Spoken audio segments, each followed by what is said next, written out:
Muy buenos días, hermanos, que el Señor les bendiga. Continuamos con nuestro segmento de discipulado y hoy vamos a estar hablando sobre el discipulado en la iglesia primitiva. Hemos estado viendo cómo el Señor nos aconseja seguir esta ruta del Señor, ¿verdad? Quiero usar esta palabra en esta mañana, seguir la ruta de Dios. Y cuando vemos nosotros en el libro de los Hechos, cómo los apóstoles siguieron esa ruta de Jesús, cómo ellos vinieron y pudieron seguir cada uno de los consejos de Jesús. Y vamos a ver ahí permítame un momento, en Hechos 2, 41 y 42, cómo se fue dando, dice la palabra del Señor, así que los que recibieron su palabra fueron bautizados y se añadieron aquel día como 3,000 personas y perseveraban en la doctrina de los apóstoles, en la comunión unos con otros, en el partimiento del pan y en las oraciones. Imagínense, hermanos, cómo en un solo día dice la palabra que fueron añadidos 3,000 personas. Pero la palabra clave que encontramos aquí también referente al discipulado es que perseveraban en la doctrina. O sea, no fue un grupo de personas que solamente vino, aceptó a Jesús, entregó su corazón y sabemos que en ese momento, de hecho, se estaban de varias naciones, pero ¿qué pasó ahí? ¿Cómo fue ese contacto? ¿Cómo fue ese desarrollo que hicieron los discípulos? Y es lo que vamos nosotros a mirar en esta mañana. Vemos aquí, dice, copiar esta frase que dice: Jesucristo comenzó un movimiento que iba a extenderse hasta los confines de la tierra. Su evangelio iba a alcanzar al rey más noble y al trabajador más humilde. Cubriría todo el mundo. Estaba diseñado para alcanzar el mundo con las buenas nuevas. Vemos cómo el Señor Jesús, cuando Él vino, tenía su plan de salvación, pero también tenía su plan de extensión del reino de Dios a través de los apóstoles, a través de los discípulos. Y por eso tenemos nosotros el ejemplo y la comisión de Jesús. Él entrenó a 12 y llamó apóstoles, pero habían características muy claras en estas personas. Ellos tenían que tener dedicación, tenían que tener lealtad, tenían que tener coraje y tenían que tener fe. Y es lo que el Señor nos está hablando a nosotros de levantar a esas personas que están ahí, a esos creyentes que están ahí y que tienen estas características, tienen dedicación, pueden dedicarse a la obra del Señor. Y es ahí donde nosotros, como ministros del Señor, necesitamos hablarle a las personas directamente, como se los he dicho en otras ocasiones, que las personas sepan qué es lo que Dios quiere de ellos, que vengan a traer una lealtad que no sea negociable en este tiempo, una lealtad al Señor Jesús, que tengan ese coraje para hacer la obra de Dios, para ir a las naciones y que tengan esa fe para creer en las promesas del Señor y para que crean en ese llamado de Dios para que la obra de Dios continúe. Leía un libro y entre esas anécdotas que la gente se imagina, ¿verdad?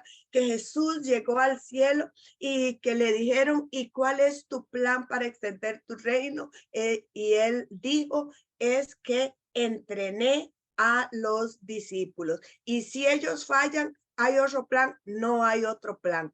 Y yo pienso en esto, hermanos, que Dios está confiando en nosotros, sigue confiando el Señor Jesús. El Señor Jesús entrenó a esos 12 apóstoles, entrenó, llamó, envió y se dio todo lo que nosotros ya conocemos. Pero en este tiempo, en 2022, en esta década de 2023 a 2033, el Señor sigue creyendo en nosotros, los seres humanos, para extender el reino de Dios. Y es que en Hechos 1:8 encontramos nosotros esa ruta, ese qué era lo que había que hacer y qué es lo que nosotros necesitamos hacer hoy. En Hechos 1:8 encontramos la misión, encontramos la estrategia y encontramos la esencia. ¿Cuál es la misión? Ser testigos. Seréis testigos, pero recibiréis poder y seréis testigos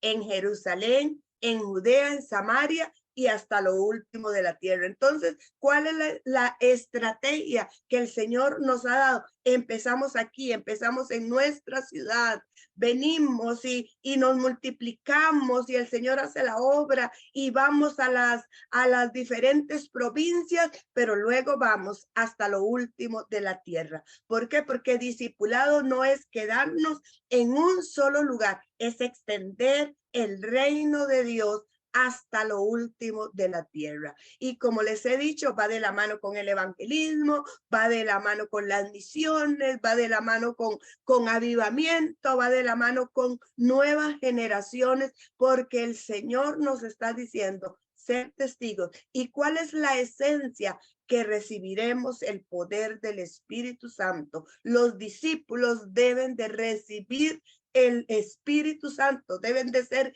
llenos del Espíritu de Dios. Y es por eso que en Hechos 1:4-5 recordamos esta palabra del Señor que dice, y estando juntos les mandó que no se fueran de Jerusalén, sino que esperasen la promesa del Padre, la cual les dijo, oísteis de mí, porque Juan ciertamente bautizó con agua, mas vosotros seréis bautizados con el Espíritu Santo dentro de no muchos días. Y nos dice la palabra que ahí ellos estaban para esperar esa promesa y que llegó 10 días después de la ascensión de Jesús. Y vemos ese maravilloso capítulo del libro de Hechos, capítulo 2, el derramamiento de Pentecostés, y donde ahí se dio ese versículo que leemos, ese acontecimiento maravilloso de esas personas que creyeron en Jesús, pero que a la vez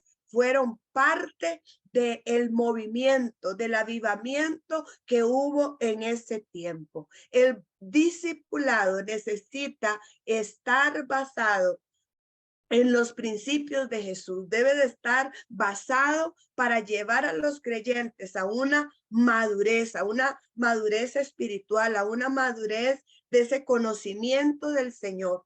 ¿Y cuáles son los principios de Jesús? Los vamos a ver en estos versículos, porque nosotros, amados hermanos, necesitamos volver a la palabra con los creyentes. Necesitamos darle alimento sólido para que esos discípulos sean fuertes, sean maduros, estén listos para ir a las naciones, que cuando vengan las circunstancias, que cuando vengan la dificultad, están listos. Y el primero es permanecer. Y es lo que dice la palabra en San Juan 15:7-8. Si permanecéis en mí y mis palabras permanecen en vosotros, pedid todo lo que queréis.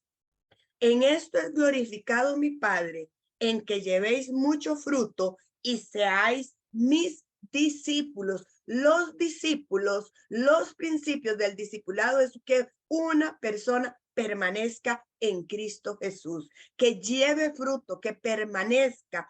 Y otro principio es conocer la verdad. Dice Juan 8:31-32, y yo se los dejo ahí a ustedes para que ustedes lo repasen. Si vosotros permanecéis en mi palabra, volvemos a permanecer, seréis verdaderamente mis discípulos y conoceréis la verdad, y la verdad os hará libres. Muchas veces tomamos este versículo solo para que la gente decirles, bueno, es que usted puede ser libre. Sí, pero es que el principio principal de este versículo es verdaderamente mis discípulos. Seréis verdaderamente mis discípulos, donde vemos que hay que permanecer y en el permanecer vamos a conocer la verdad y la verdad nos hará libres. Y Juan 13 nos dice, un mandamiento nuevo les doy, que se amen los unos a los otros. Y en esta connotación, en este principio de amor, encierra todas aquellas cosas en la vida de una persona que deben de ser resueltas, como el perdón, como ser libre de toda raíz de amargura, como el hecho de tener buenas relaciones con los demás, como el hecho de la sujeción. ¿Por qué? Porque dice la palabra, este mandamiento nuevo os doy, que se amen los unos a los Estamos otros. aquí, Y dice la última parte de este tenerlo versículo. volteado. Y esta cosa, empaque, pero ya no va a empatar ahí. De este modo, todos sabrán que son mis discípulos si se aman los unos a los otros. Vean que todos estos versículos que les estoy dando, estos principios son los que nos van a nosotros a decir, somos discípulos, soy un verdadero discípulo.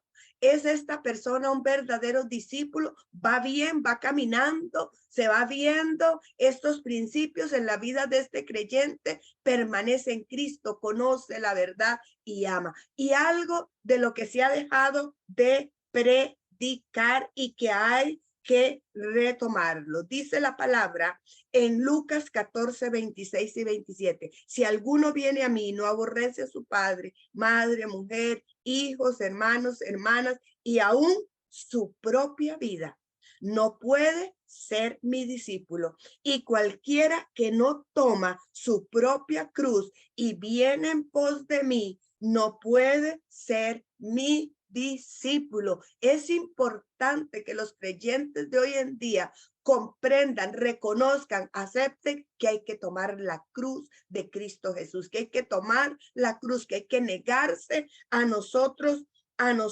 mismos. Y es lo que nos dice este último versículo de renunciar. Así pues, cualquiera de vosotros que no renuncia a todas las cosas que posee, no puede ser mi discípulo. Quisiera hablar más de esto, amados hermanos, pero el tiempo no me ayuda. El ministerio de los apóstoles, bueno, vemos ahí cómo ellos, los discípulos, entrenaron a los creyentes en estos principios, de tal manera que cuando llegó la prueba en Hechos 8:1, que hubo persecución, dice la palabra, que fueron esparcidos por todas las tierras.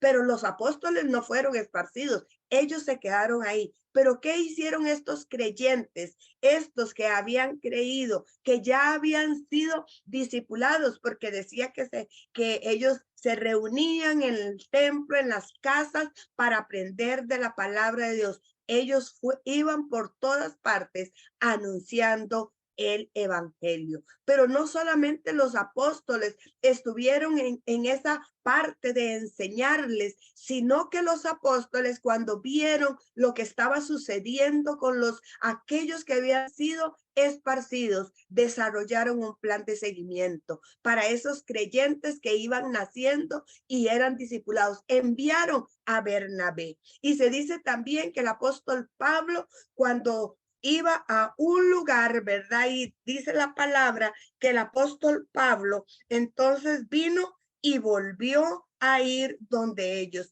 Y permítame lo que dice esta palabra. Y después de anunciar el evangelio a aquella ciudad y de hacer muchos discípulos, volvieron a Listra, a Iconio y a Antioquía, confirmando los ánimos de los discípulos, exhortándoles a que permaneciesen en la fe y diciéndoles, es necesario que a través de muchas tribulaciones entremos en el reino de Dios.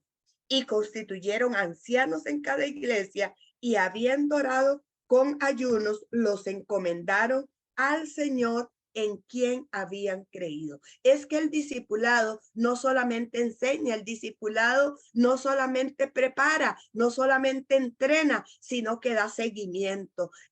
Ellos, tanto los apóstoles como el apóstol Pablo, le dieron seguimiento a las personas. El hecho de que ya no estén cerca de nosotros no quiere decir que los vamos a abandonar, sino que un discipulador sigue ahí, está mirando cómo está este discípulo, cómo se está desarrollando, cómo de pronto tiene que venir y sentarnos nosotros con ese discípulo para que ellos puedan seguir adelante de tal manera que nosotros podamos concluir en esta mañana. Discipulemos con los principios de Jesús. Seamos sinceros con la gente. Dice Pablo aquí, es necesario que a través de muchas tribulaciones entremos en el reino de Dios. Pongámosle a nuestros jóvenes un discipulado firme, un discipulado real, un discipulado verdadero, de tal manera que ellos al tomar la cruz, la manera de seguirse, no vayan a dejar botado su llamado, su ministerio, como hemos visto en los últimos años. Personas que ingresan al ministerio, llegan, toman una credencial y después nunca los volvemos a ver. ¿Por qué? Porque no fueron discipulados antes de tomar estas decisiones. Que sigamos la ruta de Hechos 1:8, que aprendan a ser testigos, que sean llenos del poder de Dios y que sean desafiados a ir hasta lo último de la tierra, que sea un entrenamiento que donde ellos puedan permanecer para cuando venga Hechos 8:1. ¿Por qué? Porque Hechos 8:1 también representa esas crisis de la vida, esas circunstancias de la vida, esas dificultades, esa persecución que se puede dar por argumentos, todo eso que pueden sufrir nuestros niños, nuestros jóvenes en las escuelas, en las universidades, pero los preparamos con bien para que salgan adelante y démosle seguimiento a cada uno aunque no estén cerca. Sigámosles y entendamos que ese discípulo que el Señor nos ha permitido formar es para que nosotros sigamos siendo sus mentores, sus personas que interceden por ellos para que sigan adelante. Bendiciones, hermanos, en esta mañana.